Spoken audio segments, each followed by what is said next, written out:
It's hard to miss a big alert at the top of the USDA's website.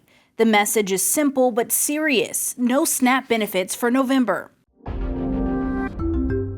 We need everyone to understand that if people don't receive their SNAP benefits, this is going to have catastrophic effects on our communities. The announcement comes as the federal government remains shut down and funding talks stall in the Senate.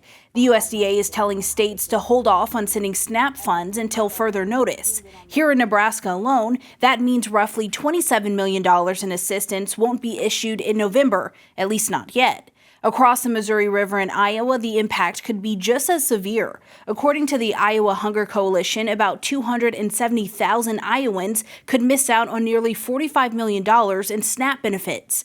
With days left before benefits were set to go out, Food Bank for the Heartland is preparing for a surge in need. There's no way of saying how long the food will last. We are doing everything we can to ensure that we can bring more food into our warehouse so that our neighbors can get access to the food that they need. And these stacks of food will make their way to more than 500 partners across 93 counties in Nebraska and western Iowa. But Stephanie Sullivan warns it won't be enough. For every meal that a food bank provides, SNAP can provide 9. And there is absolutely no way that we can make up for that loss. And it comes as the food bank is already stretched thin. Sullivan says it's down $3 million in federal support. Within the last 2 years, we've seen a 50% increase in food insecurity. Unfortunately, we are currently not seeing the resources at hand to meet those needs. Food Bank for the Heartland has experienced significant cuts to federal funding. In Washington, fingers are pointing in every direction over who's to blame for the shutdown.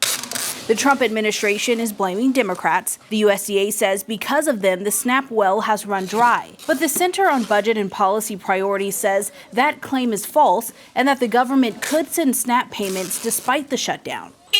Its president, a former White House budget official under President Barack Obama, says the Trump administration has access to billions in contingency funds that could cover the 42 million Americans who rely on SNAP for food. They argue those dollars were set aside for exactly this situation when SNAP funding runs low or stops during a shutdown. They point to the administration's legal transfer authority, the same tool it used to boost funding for WIC.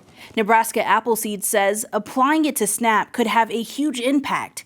Eric Saviano tells Straight Arrow News it's hard to understand how millions of hungry people and huge lines at food pantries can happen when options are available now to fund SNAP.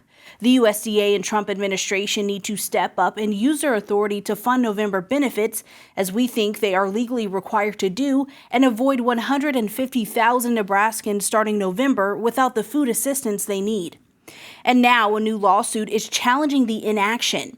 Democratic leaders from 25 states and D.C., including California and New York, are suing the Trump administration, accusing the USDA of illegally halting SNAP benefits. The lawsuit filed in federal court in Massachusetts argues the government has billions in emergency funds it could use to keep food aid flowing next month. The filing calls the move unprecedented and damaging, warning millions could go hungry heading into the holidays if benefits aren't restored.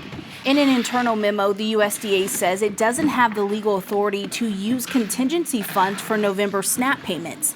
Those reserves, according to USDA, are reserved for disasters like hurricanes or floods, not for regular monthly benefits.